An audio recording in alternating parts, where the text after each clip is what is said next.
Welcome back to MindShift, the podcast to help you shift your thinking so that you can access your natural gifts and talents that are already yours, so that you can live your best life today. You're one mind shift away. My name's Robin. Welcome back. So in the last episode, we talked about personalizing and how, I see how, damn, I've been a dumbass most of my life because I couldn't see my own thinking styles, my own thinking strategies. And because I was doing the problem in the chair, I was blind to what I was doing to myself. So in this episode, I want to chat about this mindset, this idea of mindset. So as a coach and a trainer in learning and development and human resources and team building for years and years, I'll admit, and I've heard of this word for a good 20 years, but I haven't had a practical or a working understanding.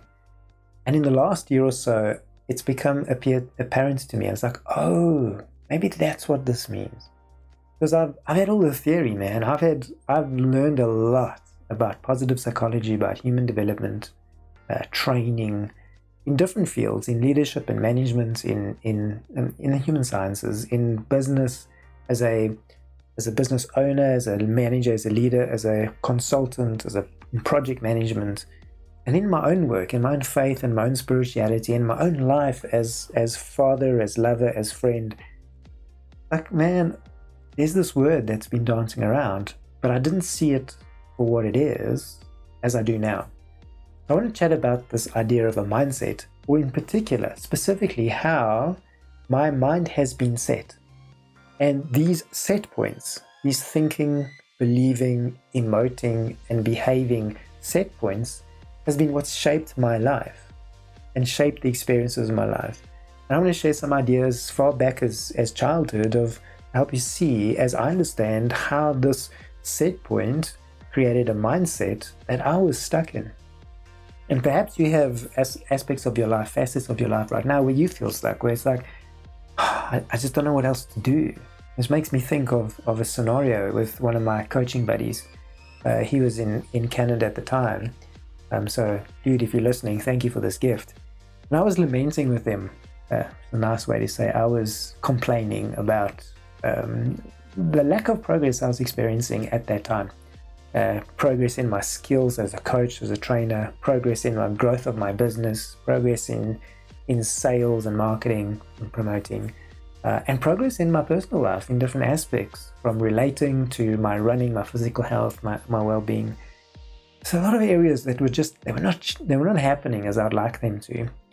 And in particular, I was comparing myself to other coaches in other parts of the world who seemingly looks like they're doing. So I was doing a human doing comparison, and I was like frustrated.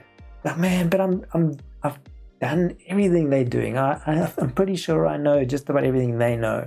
And I've done the sales courses, I've done the promoting, I've done marketing, I've done the business strategy, I've done the train the trainer, and I can rattle on. And then he said this phrase, he asked me this question: what if the difference is not in the doing? Maybe what if you're doing everything they're doing? I was like, whoa, just slow down, slow the bus down. What if I'm doing everything they're doing, yet they have a different reality, they have a different outcome, they're experiencing something else? And I wasn't willing to believe that, because it had to be my doing. It had to be a shift in my strategy or my process. It had to be something I haven't seen or heard or learned. Perhaps there's a book I haven't read, or there's a piece in my process, that I need a different strategy to practice, to do differently, to say differently, to show up differently. And then after some consideration, I had to accept. I was just like, wow, okay, what if that's the case? What if the difference between where they are and what they're experiencing and what they're manifesting in their life and what I have is not in the doing, but somewhere in the being? And if that's the case, then it has to be in this mindset. Then I have to figure out, okay, so how and where and how and why is my mind set on these different beliefs that I can be doing the same work that somebody else is doing, but I get a different outcome, or I don't get the outcome they do. So if it's not in this axis, if it's not in practice and process, then it has to be somewhere else. It has to be in the thinking, the meanings, and even perhaps the energetic and the spiritual. Now, here's a dilemma, because some of those guys I share an energy with. I share a philosophy or a spiritual aspect, a meaning aspect. And some of them I share a practice, a process. I've learned from the same mentors, from the same people, which left me in this one space. It's like, okay, so maybe this is what mindset is about. You see, when it comes to putting into practice some of the stuff that I know, I realize that there are some ideas that I have invested meaning and emoting to, and this set of ideas becomes these strong thoughts. And then the more intense they are, so the more intense my emotion, the more convinced I am about them, it's kind of like I raise them up, I elevate them into a belief, into something that I hold as true. But not only true, I hold it as an objective truth. It's not subjective. It's not subject to consideration or to measurement or evaluation. No, just right there, somehow it just swaps over. I allow, like I trip a switch, and I'm like, okay, that's how it is. It's a belief. And this side, it's just an idea with emotions and meanings and makes sense in my psychologics. And yet it's a belief. It's something I hold as objectively true. Like, for example, in preparing this thought, I was thinking of how, I don't know if you can see this in this light, but I'm a redhead, more of an auburn today. But when I was a youngster, I was carrot red, like carrot top red, man. Bright, flaming redhead. And back then, that wasn't a cool thing. That wasn't a popular thing. And not only that, I had freckles. My skin was dappled and like covered with freckles. So I was this small, like really short, small, I want to say fragile, but just like body weight. I was smaller than I was the smallest guy in my school right through to my grade 12, my matric year, or September in my matric year.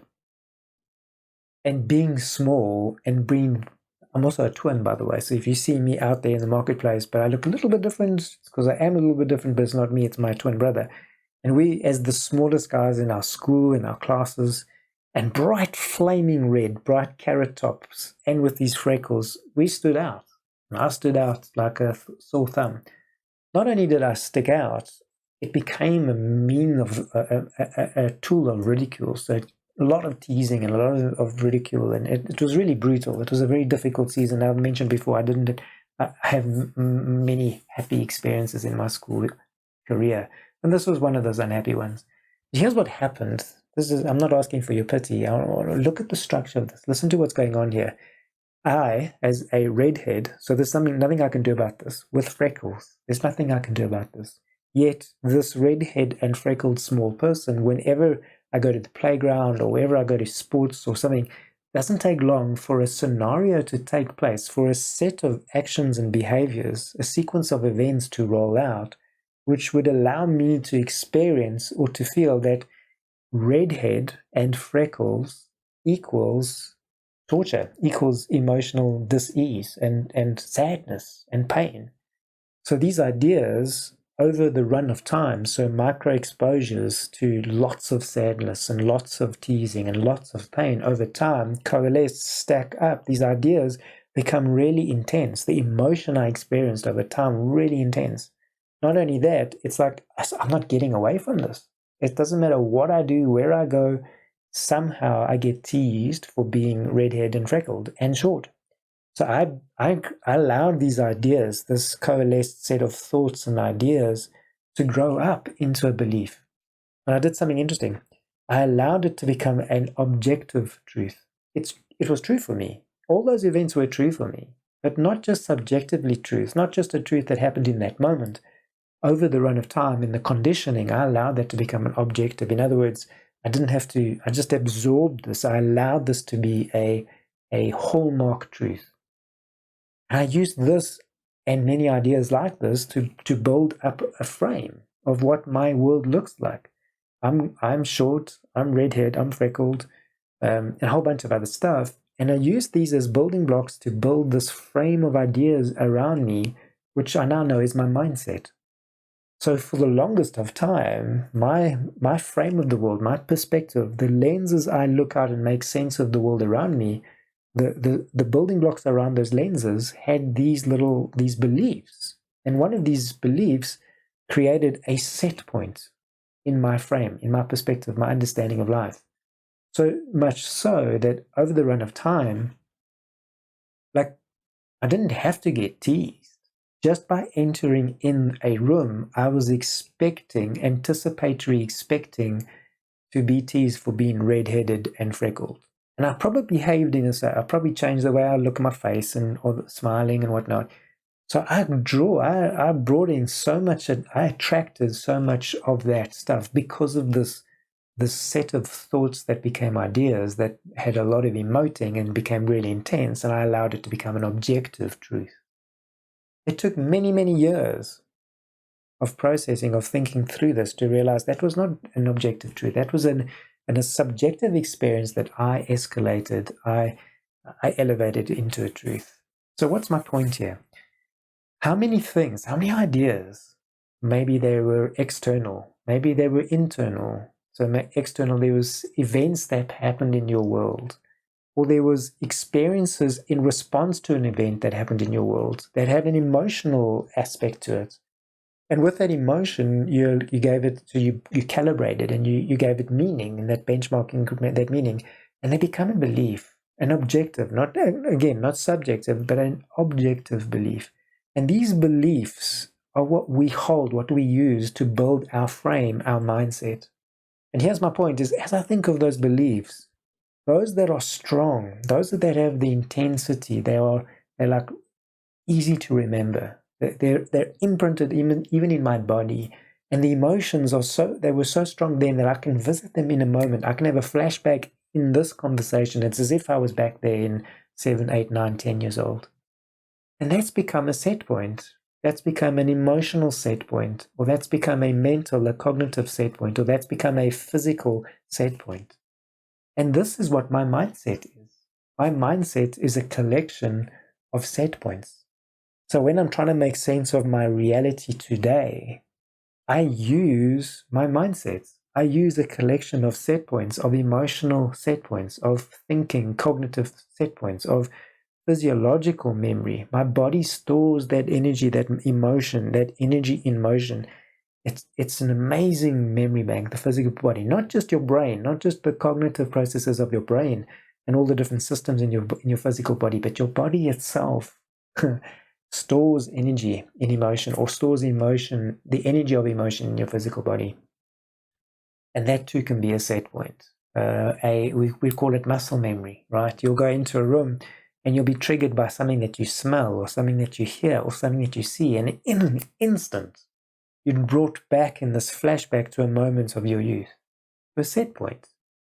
And here's what I want to do in this podcast, is share some ideas that help you start this mind shift. And it starts perhaps with recognizing that some of the beliefs that you hold, like my belief in the previous episode, my belief of personalizing. And I was able to personalize because I had another really strong thinking style, which is I wasn't unable to see that if I'm doing this, then that's all I can do, because then I'd convince myself that nothing else is available or nothing else matters.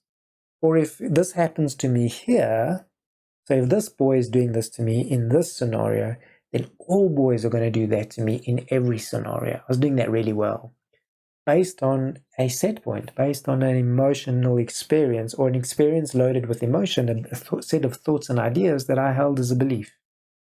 And over the course of time, I'm slowly starting to learn, well, quicker now, I'm starting to learn how to identify those set points in my life, and in the work that I do as a coach. So it's like, man, there's nothing wrong with your doing.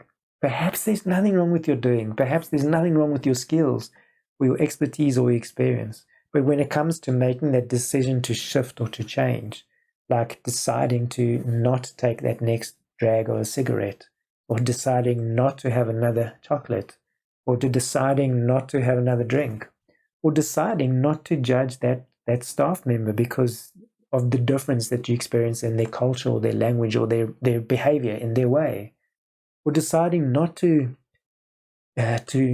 contract, to make yourself smaller, to think small of yourself when you have this business opportunity, when you have an opportunity that you can step up into and embrace.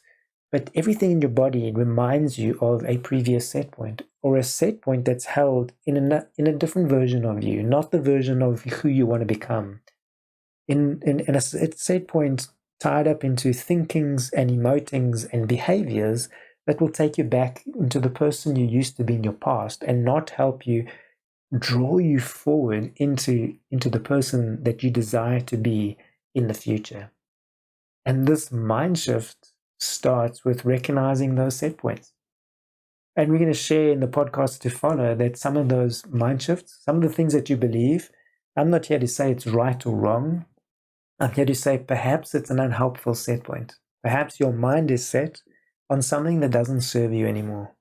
And it'd be a privilege for me to be able to have a conversation and share a story that helps you to just dismantle that, or disarm the sting of that set point, disarm the anchors that hold that particular thinking strategy or that particular emotional flashback in place. Because it doesn't have to be that way. And perhaps the change that you're looking for, perhaps the new version of you, the work that you're doing, perhaps you're just one mind shift away from experiencing the best version of your life. And perhaps it starts with just being able to soften your hold on a particular idea, a belief that has been held in place by the convictions of your heart, your emotions, of your thinking, and your flashback, your memory, your physical body memory. And as you soften that, right, you can allow that idea, that belief that was objective, that doesn't need to be questioned, can become subjective. Oh, it's not just a belief, it's just a set of ideas. And those thoughts with the emotions and the meanings I've given. And if I can kind of disarm the emotions and I can soften my hold on that idea, I can just dissolve back into one of my ideas and one of my thoughts, one of my experiences in every given day or any given day. And if it's just one idea or just one experience or one emotion, perhaps there's another emotion, perhaps there's another idea, another thought that can serve you better, right? And perhaps there's something that's more resourceful, that's perhaps more comfortable, more resourceful, and is a better fit to the person you're wanting to become, or the person you need to become to get the results you're looking for in your life, or the outcomes you're looking for in your life. And as you embrace that set of thoughts and ideas and feelings and meanings, perhaps you can position and put in place a better belief and create a new set point and make this mind shift. It would be my privilege to support you and journey with you as you do something like that.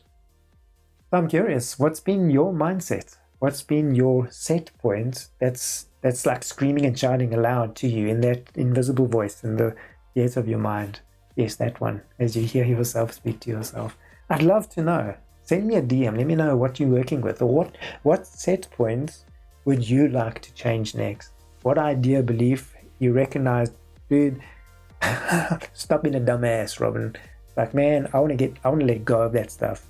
I see it for what it is. It served me well in my past, but it's not part of my future. So it's time to shift that, to let go of that set point and re-establish new set points in my mindset, that I can become, with a mind shift, the best version of me, because I'm one mind shift away, and so are you.